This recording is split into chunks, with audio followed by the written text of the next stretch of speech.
Irmãos, irmãs, primeiro um alerta para vocês. Parem de fazer isso aqui com a máscara, entendeu?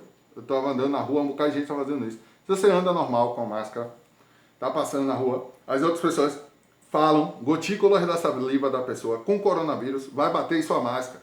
Se você faz isso aqui, você vai respirar coronavírus, entendeu? Então pare de fazer isso e não fique tirando a máscara para ficar coçando a cara, nem coçando a cara através da máscara, sabe? Espere chegar em casa para você fazer isso, sabe?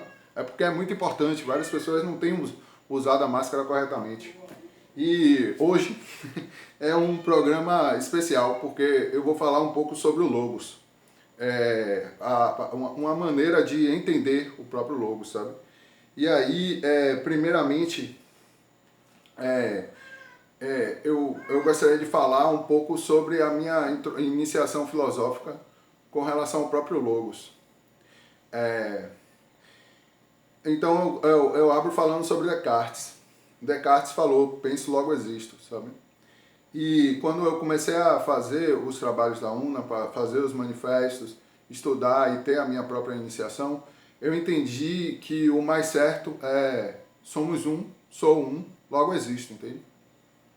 Quando compreende a unidade do universo, você compreende a sua própria existência, tá ligado? Porque não é só a forma de pensar. O logos é anterior ao pensar, tá ligado? É justamente a forma de compreensão da unidade. É a unidade que é o próprio existir, entende? Então, para isso, eu gostaria de justamente ler o primeiro manifesto da UNA, para a compreensão da própria unidade e do movimento único dessa unidade. Tudo é luz e um só em essência. Essa eterna e imutável essência emana vibrações criando infinitas formas que se manifestam no plano físico. Essas vibrações é o próprio Logos divino imutável, entende? É a própria palavra de Deus, entende? É a criação, sabe? Que emana, ou seja, a essência, o Espírito de Deus, Elohim, o Espírito Santo, emana a vibração que cria a forma. A vibração em si é o próprio Logos, que cria a forma através da energia e se manifesta na matéria, entende? Esse universo de triplanar é formado pelo plano da emanação, da essência, o próprio Espírito, o Espírito Santo, o Espírito de Deus, como em Gênesis 1, e o plano da criação, da formação da energia. Nesse plano está a sua representação, a alma, é justamente uma representação do plano da criação e formação, tá ligado? Que foi emanada do próprio Espírito Una, que é o próprio Espírito Santo, entende? Através do próprio Pai. E o plano da manifestação da matéria física é Deus, Elohim, entende? O infindável movimento único de total união da harmonia vibracional com o próprio Logos, ou seja, da harmonia logóica, né? A harmonia tua com o Logos dentro de ti, com a palavra de Deus dentro de ti, do universo triplanar, Deus, Elohim, é a Una, a própria evolução, o movimento único do universo. Então, hoje justamente, ao ter esse estudo filosófico com relação a Descartes, não só com relação à existência anterior ao pensamento, mas à existência do próprio ser, o próprio existir, eu comecei a estudar sobre isso, sabe? E algum dos programas daqui do canal se chamou justamente Logos, logo existo, entende? Porque só há existir através do Logos, entende? Através da própria palavra de Deus, da lógica, que rege a todos os pensamentos e o próprio universo, entende? O próprio movimento dos planetas, o próprio movimento das partículas que formam o seu corpo e formam o próprio universo, entende? Esse mar de partículas que flui é justamente o movimento único do universo, o movimento uno, entende? Então, hoje eu gostaria de falar justamente sobre isso. E para falar sobre isso, a melhor forma é falar sobre João 1, sabe? Os 5 primeiros versos do Evangelho de João, que é justamente, de certa forma, uma gênesis da própria existência, tá ligado? É a Gênesis segundo João, entende? É o chamado pelos monges do verso de ouro, sabe? Porque nos códex antigos ele era escrito com a pena e tinta que tinha base como ouro, entende? Ele é um verso muito importante no Evangelho, sabe? No Novo Testamento. E ele é um verso que é chave para entendimento do próprio Cristo, entende? Mas antes de focar justamente nesses versos do Evangelho, eu gostaria de dar um passo a passo para o entendimento do que é a palavra logos, sabe? Primeiramente, isso nos remete justamente aos pré-socráticos, né? Eu vou falar um pouco sobre o helenismo. Tem algumas colunas bases para você entender o pensamento de Heráclito, sabe? Ou seja, o Pantarrei, que é justamente o movimento, o fluxo do universo, que é o movimento Una. Justamente quando ele fala sobre tudo fluir, é justamente sobre isso que ele está falando, do movimento único do universo, que nada se mantém imóvel, entende?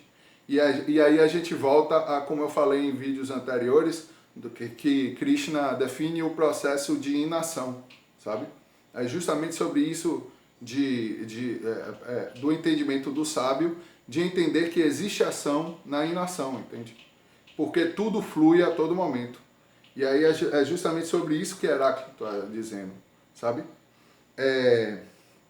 Esse movimento fluido, o movimento fluido, a pneuma é o próprio espírito, que Heráclito define. Pneuma, em grego, é justamente a essência. O espírito, a palavra espírito, quer dizer essência, entende? O nous, que é a mente que governa todas as coisas, é justamente a consciência una do Pai, Elohim, que rege a todo um que somos. E o Logos, segundo Heráclito, é a razão universal, a lógica que define a própria realidade, entende? É justamente esse passo que Descartes entendeu, do pensar logo existir. Só que o Logos, ou seja, a compreensão da razão universal, da lógica que define a própria humanidade, a própria realidade, é anterior ao próprio pensamento do homem, entende? Porque essa própria a própria razão universal existe anteriormente ao homem. Ou seja, justamente o Cordeiro ele foi imolado antes mesmo da fundação do mundo. É justamente sobre isso que João fala, sabe? Na verdade, eu tenho que falar um pouco antes sobre o grego koiné. O grego koiné foi a língua a qual o Evangelho foi escrito, o Novo Testamento foi escrito, sabe? E é muito importante você saber a história do grego koiné. Existe a língua, o grego clássico, a qual os pré-socráticos, o próprio Heráclito, escreveu com o grego clássico, seguido pelo próprio Sócrates, que é seguido por Platão e Aristóteles. Aristóteles teve um pupilo, ao qual ele se iniciou aos arcanos maiores, que é justamente Alexandre o Grande, sabe? Alexandre ele foi muito importante a compreensão da própria filosofia e a passagem do processo filosófico grego pelas eras, sabe? Ele, ao construir o Império Grego, Alexandre o Grande, ele, ao anexar outros povos, ele respeita a cultura desses povos, sabe? E as mantém, sabe? Ele justamente ele não impõe a cultura grega a esses povos. E foi isso que ele fez justamente com os judeus, com as 12 casas de Israel, sabe? Ele manteve a cultura hebraica e a respeitou, sabe? Respeitou a própria cultura hebraica. Ao mesmo tempo, esse grego clássico, ao entrar em contato com esse conjunto de culturas, ao impacto do crescimento do Império Alexandrino, ele anexou a essas culturas. E essas culturas interviram justamente a língua grega, a língua grega clássica, criando o grego koiné, entende? Um grande exemplo disso é a Septuaginta. A Septuaginta foi a primeira tradução do Velho Testamento, do hebraico, para o grego koiné, entende? Esse processo foi muito importante, sabe? As citações do Velho Testamento feitas por Jesus no Novo Testamento, em grande maioria, assim como todos os apóstolos, em todo o Novo Testamento, ela é citada justamente da Septuaginta, sabe? Não do texto massorético, que veio pouco depois da Septuaginta, sabe? Ou seja, essa cultura, o grego koiné, que foi um impacto da língua grega junto às culturas que Alexandre anexou ao Império Alexandrino, gerou justamente essa cultura helenística, sabe? A qual João bebeu muito, entende? Quando você lê o Evangelho de João, você enxerga muito dos filósofos gregos, sabe? E esse impacto da cultura justamente impacta até no próprio Cristo, na vida do próprio Jesus, entende?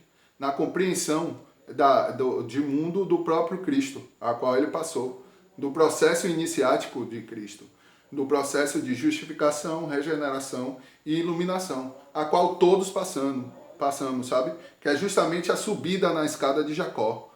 E isso é muito importante. Estudar os filósofos gregos é crucial para você entender o próprio Novo Testamento, entender a cultura cristã, sabe? É muito importante, sabe? E como eu disse, a própria base de Heráclito, ele carrega muito desse processo, porque os gregos, houve muito diálogo entre os gregos e os egípcios. E a gente não pode esquecer, Moisés foi um sacerdote, passou pelo processo iniciático no Egito, entende? Ele tinha consciência de todos os segredos do próprio Egito, ou seja, tinha consciência de todos os arcanos, dos mistérios do próprio Egito, entende? Ele era um sacerdote, ele passou pelo processo iniciático egípcio e trouxe esses aspectos justamente ao Evangelho, entende? Ao próprio Velho Testamento, sendo passado através da Torá e isso mostra muito na Torá. Quando você estuda um pouco a iniciação egípcia, você entende como aquilo está enraizado na Torá, entende? A própria lei, a própria compreensão da lei hebraica oral, entende? A lei hebraica escrita na Torá, nos profetas que seguiram a Moisés, entende? Essa compreensão é muito importante e é citado no Velho Testamento, se eu não me engano, em Hebreus, justamente o processo iniciático de Moisés. Eu vou colocar aqui embaixo, porque eu não me lembro exatamente em qual verso que fala, mas eu posso até abordar nos próximos vídeos sobre isso. E aí chegamos justamente no 1 João, né? No Evangelho de João, no primeiro verso do Evangelho de João, ao qual eu tentei, eu traduzi da forma mais literal possível. Esse verso é muito interessante, porque ele não tem nenhuma chamada crítica textual. Eu discordo que haja crítica textual do Novo Testamento, mas nos estudos dos manuscritos gregos não há em nenhum uma discrepância, uma diferença no texto. O texto de 1 João é sempre o mesmo, sabe? Se tem alguns textos que carregam é só por erro de escrita, entende? Por erro de entendimento da pessoa que estava lendo o manuscrito para que outra pessoa escrevesse outro manuscrito, entende? Mas esse é um erro tipográfico, né? Mas o texto ele está ali, exatamente como João escreveu, sabe? Então eu passei da forma mais literária possível. No princípio era o Logos, e o Logos estava com Deus, e Deus era o Logos. Ele existia no princípio com Deus.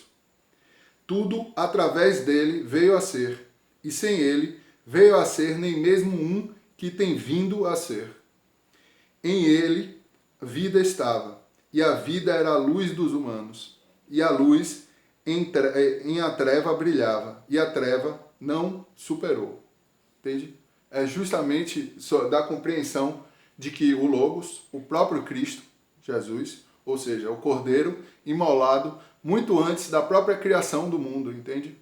Porque o Logos é a palavra de Deus, entende? O Cristo é a própria palavra de Deus, sabe? É a expressão da palavra desde a essência do próprio Pai, passando pelo Espírito do Pai, que é essa própria essência, que emana a vibração, que cria a forma através da energia, da alma do próprio Cristo e se manifesta na matéria, que morreu por nós e ressuscitou e subiu aos céus, e hoje está vivo, e vive para todo sempre, para justamente nos dar essa compreensão da imortalidade, de viver o próprio Logos, entende?